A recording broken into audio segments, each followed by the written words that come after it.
La semana pasada estudiamos el 113, no lo terminamos, pero hoy día vamos a empezar directamente con el Salmo 114.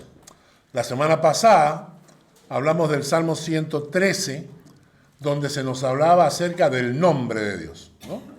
Yo toda esta semana me he estado levantando y he estado invocando el nombre de Dios. Invocando el nombre de Dios en mi casa, invocando el nombre de Dios en la vida de mis hijos, de mis amigos, de mis familiares, invocando que su presencia esté ahí, ¿no? Ahora entramos al Salmo 114 y vamos a leerlo. Vamos a leerlo, el Salmo 114.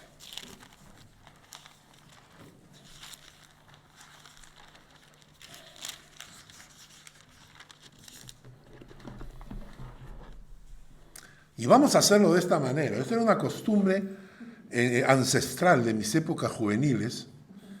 Yo recuerdo haber escuchado esta modalidad de lectura bíblica en la iglesia, y era la ¿cómo se llama? No es altisonante, es alternado. Yo voy a leer un versículo y toda la iglesia lee el siguiente versículo, ¿ya? Todos tienen Reina Valera, ¿no? Muy bien. Dice así, Salmo 114. Cuando salió Israel de Egipto, la casa de Jacob del pueblo extranjero, ustedes,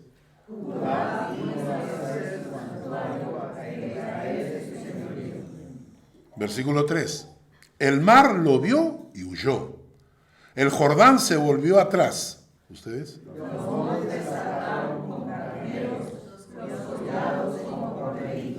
versículo 5, ¿qué tuviste, oh mar, que huiste? ¿Y tú, Jordán, que te volviste atrás? ¿Ustedes?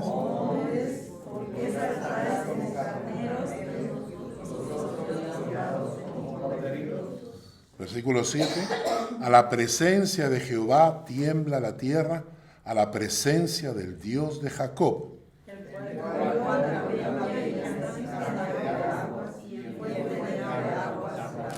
La roca. Los versículos iniciales. Cuando salió Israel de Egipto, la casa de Jacob del pueblo extranjero, Judá vino a ser su santuario e Israel su señorío. Todos conocemos la historia de Israel y cómo por medio de José, Jacob, su padre, y sus hijos, los hermanos de José, llegaron a vivir a Egipto. Cuando ellos llegaron a Egipto, eran 70 personas. Los que entraron a Egipto eran 70 personas.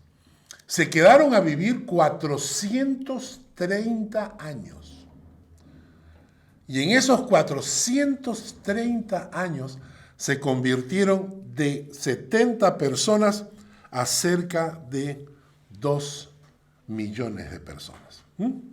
Vamos a leer Éxodo capítulo 1, versículos 8 al 14. 8 al 14. Mientras lo buscan, pensemos en lo siguiente. Entran 70 personas a Egipto con la benevolencia del faraón, porque el faraón había conocido a José. Los faraones escribían las historias que ellos vivían para que pasara a la posteridad. Esos jeroglíficos que ustedes encuentran eran el relato de las historias de los faraones.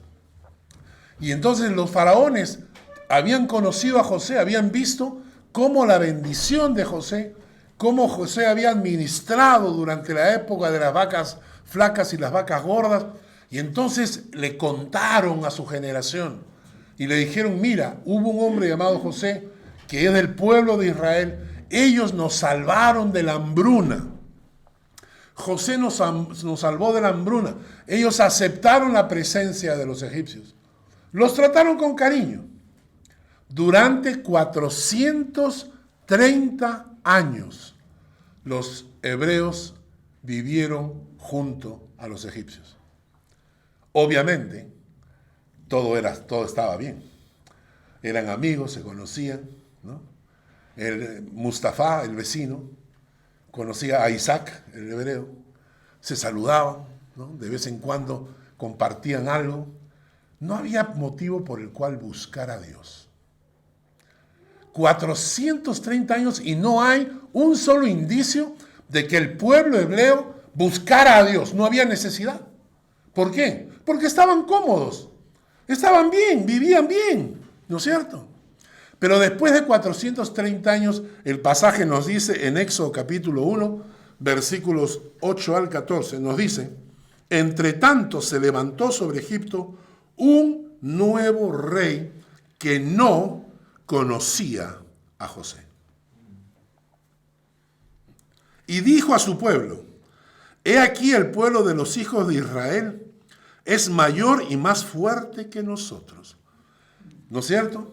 Entonces ya se pone desconfiado, porque eran 600,000 hombres, más adultos, más mujeres, más niños, llegaban a cerca de los 2 millones.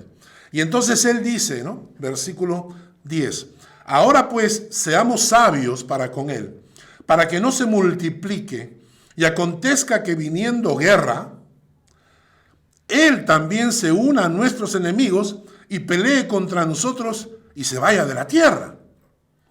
Y entonces pusieron sobre ellos comisarios de tributos que los molestasen con sus cargas, y edificaron para Faraón las ciudades de almacenaje Pitón y Ramesés.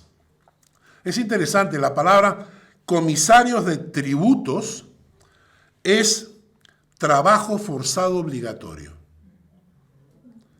Es decir, les impusieron a los hebreos trabajo forzado obligatorio. ¿Ustedes recuerdan lo que pasó con los judíos en Alemania? Cuando de repente Hitler se volvió medio loco y comenzó a perseguir a los judíos, los acusaban y comenzaron a imponer leyes solo contra ellos. Esto pasó entre los egipcios. Fueron trabajo forzado obligatorio. Luego dice que los molestasen en el versículo 12. Pero cuanto más los oprimían, tanto más se multiplicaban y crecían, de manera que los egipcios temían a los hijos de Israel. Y los egipcios hicieron servir a los hijos de Israel con dureza. La palabra en hebreo es con severidad y violencia. Y me impresiona el siguiente texto. Y les amargaron su vida. Amargaron su vida con dura servidumbre. El texto en hebreo es: les amargaron la vida con trabajo agotador. En hacer barro y ladrillo y en toda labor del campo y en todo su servicio, al cual los obligaban con rigor. Trabajo forzado obligatorio, con violencia. Les amargaron la vida. Y entonces comienzan a invocar el nombre de Dios. Qué parecido a nosotros, ¿no? Cuando las cosas nos van bien, tranquilos, nos olvidamos del Señor. No es necesario levantarse a orar. No necesitamos nada de eso, ¿eh? Hasta que por alguna circunstancia cambian las situaciones. Y cuando cambian las situaciones, recién entonces comenzamos a clamar a Dios. 430 años estuvieron tranquilos, en paz, olvidándose de Dios. Olvidándose de Dios. Hasta que este faraón se levanta e impone trabajo forzado, obligatorio, con violencia. Les amargaron la vida. Y entonces empezaron a buscar a Dios. ¿Saben cuánta gente recibo yo? ¿Cuánta gente me escribe cada día? Amigos míos que conozco, que decidieron darle la espalda a Dios. Pero ellos no pensaban que estaban dándole la espalda. Ellos simplemente pensaban que no, estoy haciendo mi vida tranquilo, ¿no? O sea, y entonces cuando de repente toda la vida se les complica, el matrimonio se les complica, la enfermedad llega a la familia y entonces corren. Carlos, ora por mí, por favor. Y yo me pregunto, ¿ahora pides oración? Ahora pides oración. Recién ahora pides oración. Pero Dios es bueno.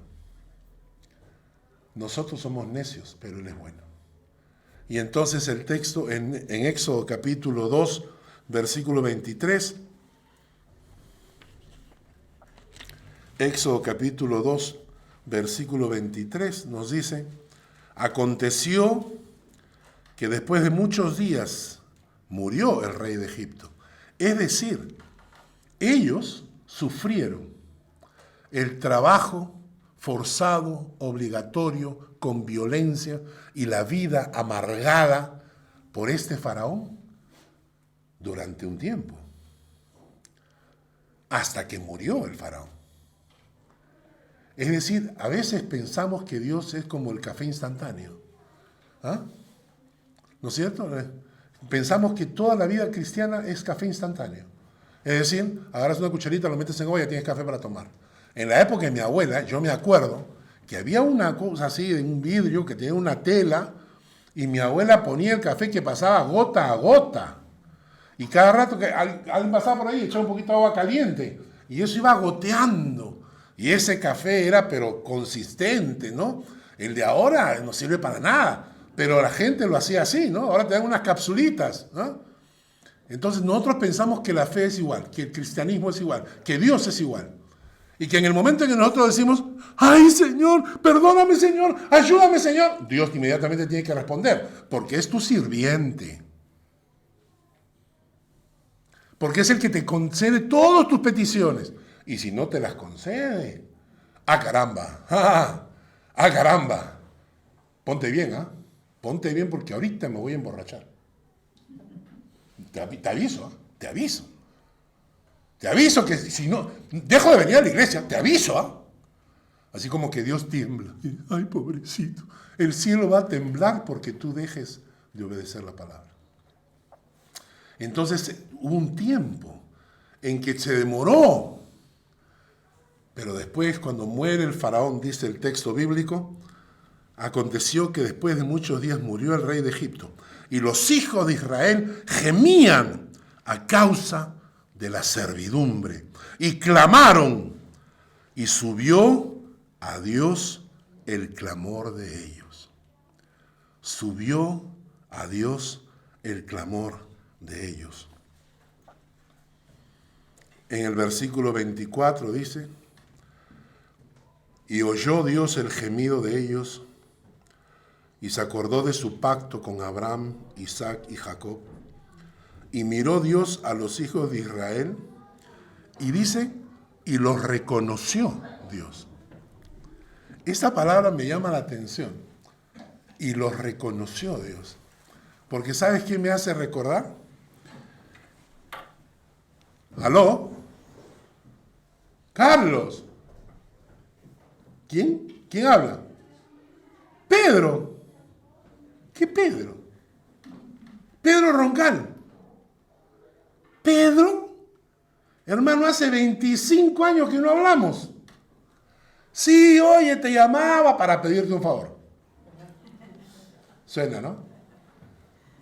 Y entonces me llamó la atención que dice que nos reconoció. Es como dice, ¿quién está orando? Y entonces Gabriel le dice, tu pueblo está clamando. ¿Qué pueblo? Tu pueblo, el pueblo hebreo. Ah, se acordaron de mí. Los reconoce. Qué vergüenza, ¿no? Y entonces Dios en su bondad actúa y responde. Porque a pesar que seamos necios, Dios nos sigue amando. Y nosotros los que somos padres sabemos lo que significa cuando a veces un hijo hace algo que no está bien. Y a veces nos duele, pero no importa porque sigue siendo nuestro hijo y vamos a responder. Sigamos con el Salmo 114, en el versículo más adelante dice, leamos del versículo 1 otra vez hasta el versículo 4.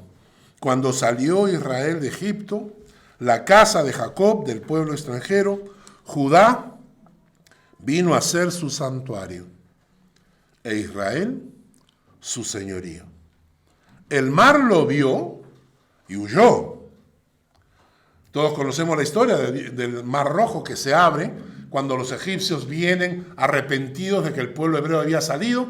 Entonces ellos claman y le dicen a Moisés, para esto nos ha sacado, para que nos maten acá. Y entonces Moisés habla con Dios, Dios abre el mar, ellos cruzan el mar, dice, por tierra seca, ¿no? El mar lo vio y huyó.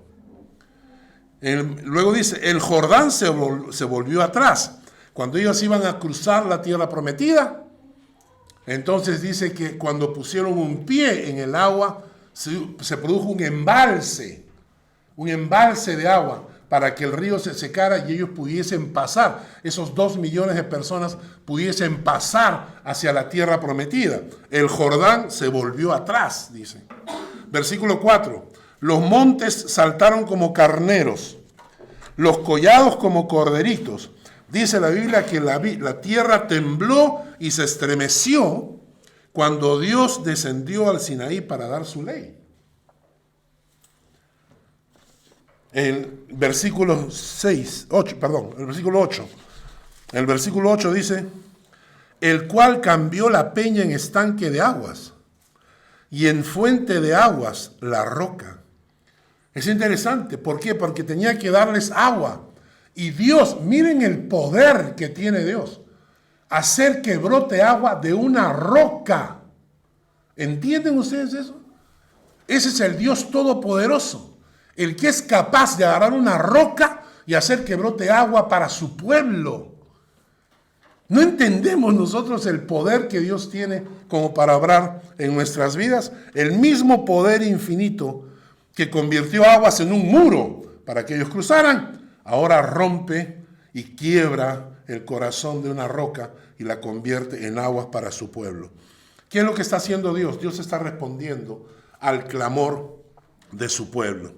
Y los israelitas, este texto, este salmo, busca que los israelitas nunca olviden que fueron sacados de la esclavitud, que Dios puso un tabernáculo en medio de ellos, que dividió delante de ellos las aguas del Mar Rojo y contuvo las del río Jordán, que la tierra tembló cuando Dios dio su ley, que Dios les dio agua de la roca, y la importancia de que el pueblo recordara lo que Dios ha hecho por nosotros, lo que Dios hizo por ellos, que no se olviden lo que Dios hizo por ellos. Y a veces, hermanos, nos olvidamos. Nunca olvides las maravillas que Dios ha hecho en tu vida. Mi nuera me enseñó, me dio un tip una vez que me parece genial. Compré una botella, estas botellas que venden en el Migros, las grandes, que tienen una tapa que jalas y se abren y luego la cierras, hermética, y me dijo, por cada bendición de Dios, escríbela en un papel y métela. Y a fin de año, agarras tu botella, la vacías y lees todos tus papelitos. Y te vas a acordar de tantas bendiciones de las cuales te has olvidado. Háganlo, ¿no es cierto? Muy bien. Entonces la idea del Salmo era que el pueblo no se olvidara de lo que Dios había hecho por ellos. Pero, aquí viene el punto. Salmo 114. Ahora el salmista hace una pregunta. En el versículo 5 al versículo 7, vamos a leer. ¿Qué tuviste, oh mar, que huiste? O sea, ¿qué pasó contigo, mar, que abriste para que el pueblo de Dios cruzara? Y tú, Jordán, te volviste atrás. ¿Qué pasó contigo, Jordán, río Jordán, que hiciste un embalse para que el pueblo de Dios cruzara? Versículo 6. Oh montes, ¿por qué saltaron como carneros? Y vosotros collados como corderitos cuando Dios descendió trayendo su ley. ¿Por qué el mar? ¿Por qué el río Jordán? ¿Por qué los montes actuaron de esta manera? Hace la pregunta el salmista. Y contesta el versículo 7. Léanlo fuerte. La presencia de Jehová tiembla la tierra, la presencia del Dios de Jacob. ¿Cuál es la respuesta? La presencia de Dios. El salmista pregunta, ¿qué es lo que hizo la diferencia? ¿Qué es lo que hace que el mar se abra en dos? ¿Qué es lo que hace que la tierra tiemble? ¿Qué es lo que hace que el río Jordán se embalse? ¿Qué es lo que hace que la naturaleza se sujete para el pueblo hebreo, para que el pueblo hebreo pueda ser rescatado por Dios? ¿Qué es lo que hace que la naturaleza apoye el rescate de Dios? Su presencia. Ante la presencia de Dios. Ante la presencia de Dios tiemblan los montes. Ante la presencia de Dios tiembla el mar. Ante la presencia de Dios tiembla el río Jordán. ¿Tiemblas tú ante la presencia de Dios? ¿O eres más que la naturaleza? ¿Sabes que hasta los diablos tiemblan? Dice que ellos creen, pero también tiemblan. Si tú no tiemblas ante la presencia de Dios, hay algo en tu corazón que no está bien. Me impresionó esta parte. La respuesta es la presencia de Dios. Y en su presencia, y escúchenme bien porque este es el secreto para nuestras vidas, es su presencia lo que hará la diferencia en tu vida. Es su presencia lo que hará la diferencia en tu vida. Cuando Moisés estaba en pleno trabajo, digamos así, trato con Dios, vamos a Éxodo 33. Éxodo 33.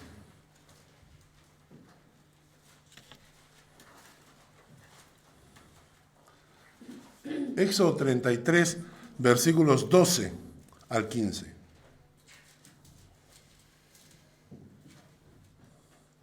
Moisés está hablando con Dios.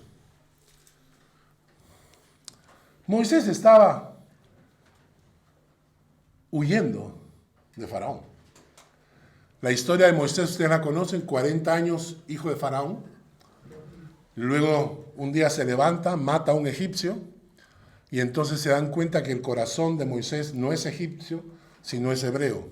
Por lo tanto tiene que salir huyendo porque el Faraón lo va a mandar matar. 40 años pasteando ovejas de su suegro, y cuando tenía 80 años está en el campo y ve que una zarza está ardiendo. Y la presencia de Dios estaba ahí. Y entonces Dios le habla y le dice a Moisés, ven, te voy a mandar a Faraón. Moisés tiene miedo. Moisés se está escondiendo. Y además era tartamudo. Cuando Dios le dice, anda a Faraón, yo te envío a Faraón, Moisés contesta, pero yo soy tatardo de palabras, ¿no? Entonces, ¿cómo voy a ir a hablar? Soy tartamudo, ¿cómo voy a ir a hablar? Entonces Dios lo confronta y lo llama. Entonces Moisés, cuando recibe la invitación, le dice a Dios, Éxodo capítulo 33, versículos 12 en adelante. Y dijo Moisés a Jehová, mira, tú me dices a mí, saca a este pueblo, y tú no me has declarado a quién enviarás conmigo. Sin embargo, tú dices, yo te he conocido por tu nombre y has hallado también gracia en mis ojos. Ahora pues, si he hallado gracia en tus ojos, te ruego que me muestres ahora tu camino para que te conozca y halle gracia en tus ojos y mira que esta gente es pueblo tuyo. Es interesante porque Moisés es un poquito, no sé, ¿no? O sea, soberbio en su conversación, ¿no? Mira, tú me has llamado, yo no me he presentado, yo no he presentado mi solicitud, mi Lebenslauf, nada de eso. Yo estoy acá porque tú me has llamado. Tú me has dicho que vaya, ¿no es cierto? Entonces, me imagino las palabras. Tú me dices a mí, saca a este pueblo. Sí, claro, recontra fácil es, archi fácil eso. Tú me has dicho, saca a este pueblo, pero no me has declarado a quién enviarás conmigo. Sin embargo, tú dices, yo te he conocido por tu nombre y has hallado también gracia en mis ojos. Ahora pues, dice Moisés, si he hallado gracia ante tus ojos, te ruego que me muestres tu camino. Enséñame el camino, ¿no? O sea, lo que le pedimos nosotros a Dios. Señor, enséñame el camino, ¿qué va a pasar? Muéstrame, ¿no? Entonces, Moisés, ¿qué está esperando? Que Dios le diga, mira, lo que va a pasar es lo siguiente. Vas a ir donde Faraón te va a decir esto, tú le vas a decir que no, mandamos una plaga, no pasa nada, regresa, ¿no? Entonces, después te voy a sacar, te llevo por el Jordán. O sea, muéstrame el camino, ¿no? La respuesta de Dios es lo interesante. Versículo 14. Mi presencia irá contigo y te daré descanso. ¿Qué es eso?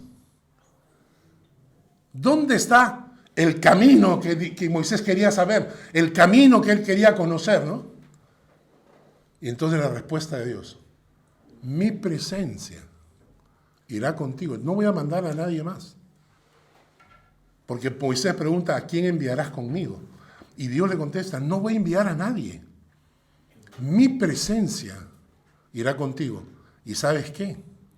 No solamente mi presencia irá contigo, sino que te daré descanso. Me hizo recordar a mi madre cuando vivía. Mi mamita decía, yo soy una maleta. A mí mi hijo me lleva por donde él quiere. Entonces yo decía, mami, ¿qué cosa? Prepárate porque nos vamos de viaje, nos vamos de vacaciones, nos vamos a España. ¿Cuándo? El lunes. Y ya está. Para mi mamá era lo único que necesitaba saber. Ella no necesitaba saber ni costo, ni cómo, ni dan. ¿Por qué? Porque yo me encargaba. Ella solamente estaba con su maletita en la puertita cuando yo la recogí. Y después, ¿a dónde vamos? Vamos a España. Vamos. Ella se dejaba llevar. Y cuando Dios le contesta esto a Moisés, hermanos, esta es la prueba de fe que nos pide. A veces queremos saber las respuestas a nuestras preguntas y la respuesta de Dios es, no necesitas saberlo. Lo único que necesitas saber es que mi presencia irá contigo. Amén. ¿Y sabes qué? Te daré descanso. Y cuando tú descansas, cuando tú te apoyas en eso, vives en paz. Cuando no te apoyes, vives preocupado, angustiado. No sabes qué va a pasar, tienes miedo al futuro. Te vienen ataques de nervios, ¿no es cierto? Entonces te desesperas porque no sabes lo que va a ocurrir. Pero cuando tú descansas en la presencia de Dios, tú le estás diciendo, tú te encargas. Recuerdo a Lutero que escribió una frase que dijo, Señor, vamos a ponernos en claro. La iglesia es tuya. ¿De acuerdo? La iglesia es tuya, no es mía. Así que va mal, va bien, es tu problema. Yo solamente te sirvo. Y miren la respuesta de Moisés en el versículo 15. Y Moisés respondió, si tu presencia no ha de ir conmigo, no nos saques de aquí. Moisés entendió. Moisés entendió que debía depositar su vida, sus problemas, sus angustias, sus miedos, depositarlos en las manos de Dios. Y descansar en la presencia de Dios. Y nosotros es tan difícil a veces porque estamos acostumbrados a desconfiar. Estamos acostumbrados por las malas cosas que nos ha pasado en la vida, que estamos acostumbrados a desconfiar. Pero cuando Dios te dice, descansa, pon en mis manos tu futuro, mi presencia irá contigo y mi presencia te dará descanso. Y todos tenemos preguntas sobre el futuro. ¿Qué pasará cuando nos jubilemos los que llegamos tarde a Suiza? ¿De qué vamos a vivir? Nuestra pensión va a ser así. ¿Qué haremos? Y si no tengo marido, ¿qué voy a hacer cuando llegue a vieja? Y si se murió mi mujer, ¿qué voy a hacer yo viudo, solo? Y si mi mamá no está, ¿quién me...? Y todas esas preguntas, y si me botan del trabajo, y si lo pierdo el trabajo, y todas esas preguntas que causan angustia y causan temor, se responden cuando tú dices, tu presencia irá conmigo y me darás descanso. Pero para que eso ocurra, debes confiar. Debes depositar tu vida en sus manos, pero de verdad. Yo les conté una historia que ayer la estaba repasando. Me pareció genial. Un alpinista se fue a los Alpes, escaló. Como buen alpinista fue poniendo seguros en el camino. Cuando estaba casi para llegar a la cumbre se resbala. Era de noche, no había luna, no había nada, no se veía nada. El hombre cae, ¿no? Pero gracias a Dios queda colgado de la soga, pero a una temperatura de menos 14 grados. Él, creyente, comienza a clamar a Dios y le dice, Señor, ayúdame, si no voy a morir congelado. E inmediatamente Dios contestó. Le dice, ¿crees en mí? Claro, Padre, claro que creo en ti. Ok, corta la soga. Dicen los rescatistas que al día siguiente encontraron un cuerpo congelado de un hombre en cuya mochila había una Biblia, congelado a 1,5 metros del piso. Si él hubiera obedecido a la voz de Dios y hubiera cortado, se hubiera salvado. Y nosotros somos así. Nosotros decimos creer en el Señor. Decimos confiar en el Señor. Pero ¿por qué tenemos tantas angustias o tantos miedos? Porque no nos soltamos en las manos de Dios. ¿Qué significa ese término presencia? Si tu presencia no va con nosotros. Y les voy a leer algunos textos. Dice, Dios le dice, yo lo voy a leer para hacerlo rápido. En Génesis 26:3, Dios le dice a Abraham, habita como forastero en esta tierra, estaré contigo y te bendeciré. A Moisés, capítulo 3, versículo 12 en Éxodo, él respondió, ve, porque yo estaré contigo. A Salomón, anímate, esfuérzate, manos a la obra, no temas ni desmayes, porque Jehová tu Dios, mi Dios, estará contigo, le dice David su padre. Isaías 41:10, no temas, yo estoy contigo. Y no desmayes, porque yo soy tu Dios, que te esfuerzo. Siempre te ayudaré y siempre te sustentaré con la diestra de mi justicia. ¿Qué parte de siempre no entendemos?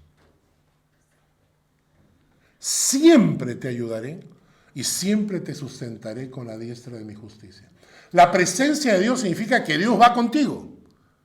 La presencia de Dios es lo que hace la diferencia en nuestras vidas. Y este es el secreto de los hombres de Dios. Este era el secreto de los hombres de Dios. Abraham escribe y dice, entonces él me respondió, Jehová, en cuya presencia he andado, le dice a su siervo para cuando va a buscar a la esposa de su hijo. Le dice, Jehová, en cuya presencia he andado, irá contigo. Impresionante. Impresionante que tú lleves una vida con el Señor tan cerca, tan cerca, que algún día puedas decirle a tu hijo o a un amigo o a una persona cercana, decirle, Jehová, en cuya presencia he andado, irá contigo, hermanos. Es un insulto lo que hacemos con el Señor. Podrías decir, en cuya presencia he andado, estoy caminando con el Señor, yo ando con el Señor todos los días. No, tenemos una reunión con Dios cada domingo, algunos. Cada domingo es mi reunión con el Señor. Algunos oran un ratito, 5 minutos en el día. Hermanos, eso no es andar con el Señor. Lo que Dios quiere de nosotros es una relación personal, cercana, diaria, fresca. Dios no quiere que lo visitemos de vez en cuando. Dios quiere andar con nosotros. Eso fue lo que a mí me llamó cuando yo me convertí al Señor. Yo me convertí al Señor porque yo decía, no es posible que Dios camine conmigo. Y cuando lo entendí, dije, esto es lo que yo quiero. Yo quiero ir por la vida, pero yo quiero que Dios vaya adelante. Yo quiero que esté conmigo, yo quiero andar con el Señor. Por eso decía yo cuando leía, yo quiero ser como Abraham. Yo quiero, cuando ore por mis hijos, Jehová en cuya presencia he andado, te acompañará. Eso voy a orar yo cuando mi hijo se case y tenga la oportunidad de orar por él. Jehová en cuya presencia he andado, irá contigo. Cuando le preguntan a José, cuando Jacob está bendiciendo a José y a los hijos de José, en Génesis 48:15, dice, escuchen bien, el Dios en cuya presencia anduvieron mis padres, Abraham, Isaac. El Dios que me mantiene desde que yo soy hasta este día. El ángel que me liberta de todo mal. Bendiga a estos jóvenes y sea perpetuado en ellos mi nombre, el nombre de mis padres, y multiplíquense en gran manera en medio de la tierra. Pero miren esa frase. El Dios en cuya presencia anduvieron mis padres, el Dios que me mantiene desde que yo soy hasta este día, el ángel que me liberta de todo mal, bendiga a mis nietos, porque Jacob estaba orando por sus nietos, por los hijos de José. Yo quiero ser así. Hermanos, yo no quiero insultar a Dios con una relación fugaz, superflua, superficial, barata, una relación de esas de dame, si no me voy, si no me concedes lo que te pido, entonces me alejo. No, yo quiero una relación con Dios de estar con Él todo el tiempo, en las buenas y en las malas.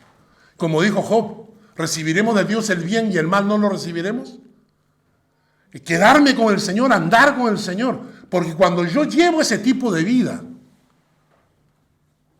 cuando yo puedo decir que estoy viviendo en la presencia del Señor, hace una diferencia brutal en tu corazón. Y el Señor realmente te protege y te acompaña. ¿Qué es caminar en la presencia del Señor? Voy a darles tres tips y con eso terminamos. El primer tips, ¿cómo hacemos para que su presencia nos acompañe por donde vayamos? Primero, reserva un tiempo diario para entrar en su presencia. Hermanos, no se trata de orar. No se trata de leer un poquito la Biblia. Se trata de tener un tiempo a solas con el Señor en la cual entras a su presencia. Claro, la oración es uno de los medios, ¿no? El pasaje de Apocalipsis 8:4 dice, de la mano del ángel subió a la presencia de Dios el humo del incienso con las oraciones de los santos. Entonces no se trata simplemente de voy a tener un tiempo de oración, voy a leer un poco de la Biblia y ya. Eso es lo que hace mucha gente. Mucha gente dice, ya, espérate, antes de salir voy a leer un poquito un capítulo de la Biblia, ya, y ahora voy al Señor, ya está. Eso no es entrar en su presencia. Entrar en su presencia es dejar todo. Entra en su presencia. Claro que entras en su presencia en oración. Entra en su presencia con alabanza. Y el texto que me encanta de Lamentaciones, derrama como agua tu corazón ante la presencia del Señor. Uno de mis grandes referentes bíblicos, pastores míos, a los que respeto con todo mi corazón, es pastor don Alfredo Smith. Le escuché una entrevista y le preguntaron, ya él está anciano, y le preguntaron, ¿cuál es el secreto del ministerio pastoral? Y él agarró y dijo, tiempo a solas con Dios.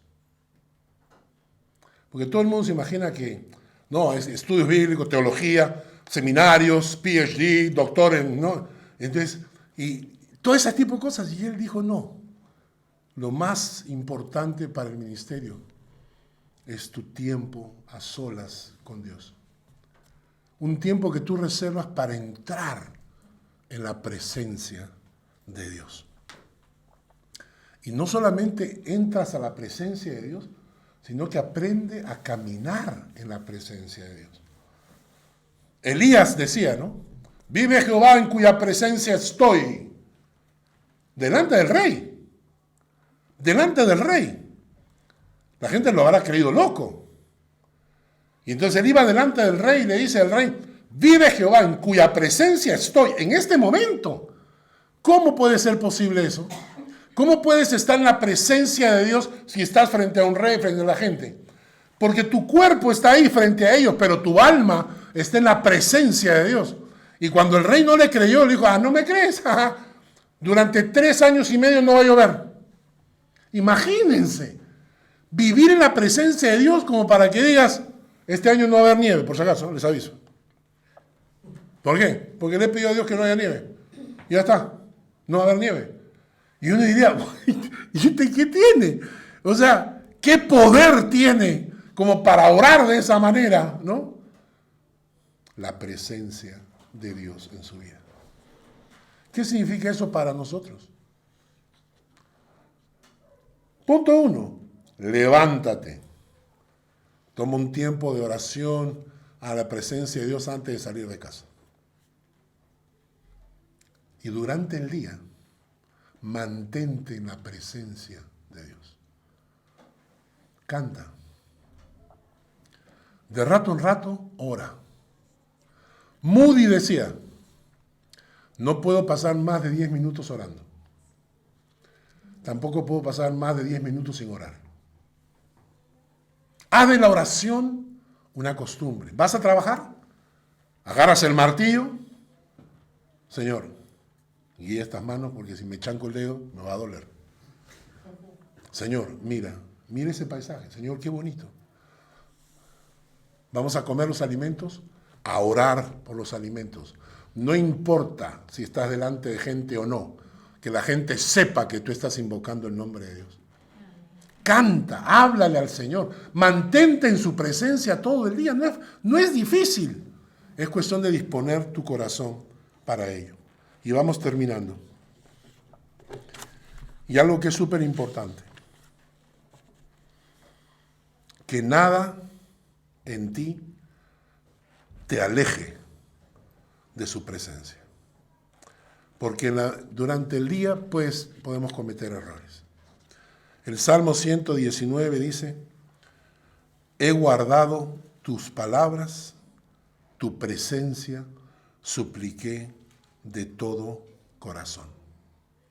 He guardado tus palabras, tu presencia supliqué. Nosotros cometemos muchos errores, a veces en el día, y a veces son involuntarios, ¿no es cierto? A veces estás manejando y alguna sabandija viene, te cruza, te cierra, ¿no? Y en ese momento pasan por tu mente pues su abuelita, su mamá, su tía, su pariente, y sabes que está mal lo que hiciste. No esperes a la noche a pedir perdón. Inmediatamente acércate al Señor de nuevo. Es como cuando te metes en una piscina y no sabes nadar. Te metes a una piscina y el fondo es más profundo y tú estás agarrado del borde, ¿no? Y en algún momento te sueltas y te das cuenta que no tienes piso. ¿Y qué haces? Desesperado vas a agarrarte del borde de la piscina.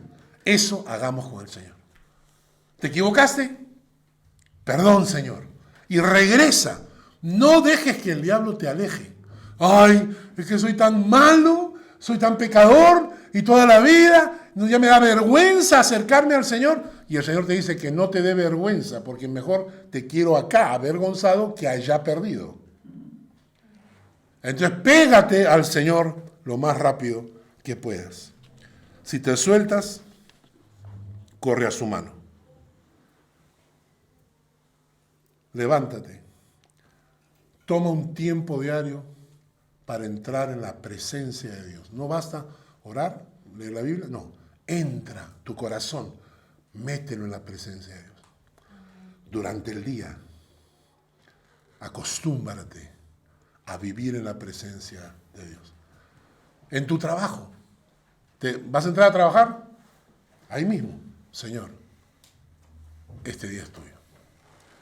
Si eres cajero en una COP, te metes ahí, te sientas, Señor, esta caja es tuya. Y entonces hablas con el Señor. Todo el día mantente en su presencia. Y por último, no te alejes. No dejes que nada te aleje de su presencia. Cuando hagas esto, llegará el día en que puedas decirle a tu hijo, un día Chantal se va a parar ahí y le va a decir a Daniel, vive Jehová en cuya presencia he andado, que mi Dios irá contigo y te acompañará. Y ya me imagino ese día cuando Mario se pare delante de sus hijos y les diga, yo he andado en la presencia de Jehová, mi Dios irá contigo. ¿Ah? La presencia de Dios hará la diferencia. Señor, gracias por esta palabra y por este salmo. Gracias por lo que hemos aprendido. Te bendecimos. Aplícalo a nuestro corazón para tu gloria, Señor, para tu gloria. Porque no a nosotros, sino a tu nombre. Damos toda la gloria por la palabra que nos acaba de edificar. Gracias en Cristo Jesús. Amén. Amén.